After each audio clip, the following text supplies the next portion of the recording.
क्या दोस्तों आप अंतिम संस्कार के बाद जो राख बची होती है उसका सूप बनाकर पी सकते हैं? लेकिन एक जनजाति है इस दुनिया में, वो ये काम बरसों से करती आ रही है। कौन सी वो जनजाति है और क्यों वो राख का सूप पीते हैं, बहुत सारी बातों को आज हम बताएंगे एवर न्यूज के अजब गजब में। स्वागत है आपका। नमस्कार, मैं हूँ मेघा वर्मा। दोस्तों, दुनिया के अलग अलग देशों में लोग अलग अलग परंपराओं को मानते हैं, उनका पालन भी करते हैं और कई परंपराएं तो बहुत ज्यादा अजीब होती हैं। अब जरा आप सोच कर देखिए कि अंतिम संस्कार के बाद जो राख है उसका सूप पिया जाए। वाकई में ये बहुत अजीबोगरीब और हैरान करने वाली परंपरा है। दक्षिण अमेरिका में एक जनजाति है जो इंसान के अंतिम संस्कार के बाद जो राख बचती है उसका सूप बनाकर पी जाती है। इस जनजाति का नाम है यानोमानी। कुछ रिपोर्ट्स में तो ये भी कहा जाता है कि इस जनजाति के जो लोग हैं वो अपने परिवार के मृतक लोगों का मांस भी खा जाते हैं।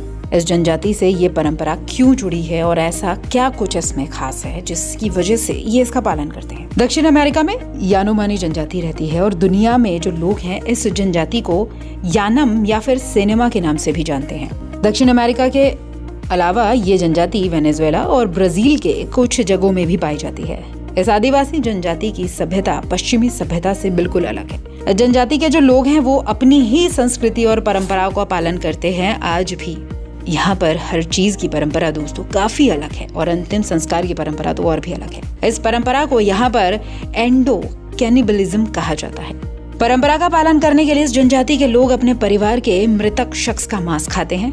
और दोस्तों, एक रिपोर्ट में तो ये भी कहा गया था कि किसी शख्स की मौत अगर हो जाती है इस जनजाति में तो उसके शव को पत्तों और दूसरी चीजों से ढक कर रख दिया जाता है और इसके बाद जो शरीर बच जाता है उसे जला दिया जाता है और जो राख बचती है जलाने के बाद उसका ये लोग सूप बना लेते हैं और पी जाते हैं। शव के साथ इस तरह से करने के पीछे ऐसा माना जाता है कि किसी की मौत के बाद उसकी आत्मा की रक्षा करनी चाहिए और किसी की आत्मा को शांति तभी मिलती है जब उसके शरीर को रिश्तेदारों ने खाया हो।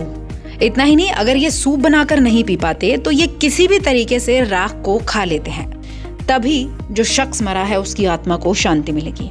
अगर किसी शख्स की हत्या कोई दुश्मन या फिर कोई रिश्तेदार ही कर देता है तो दोस्तों उसका जो अंतिम संस्कार होता है वो अलग तरीके से किया जाता है। इस केस में जो औरतें होती हैं इस जनजाति की, सिर्फ वो ही राख को खाती हैं।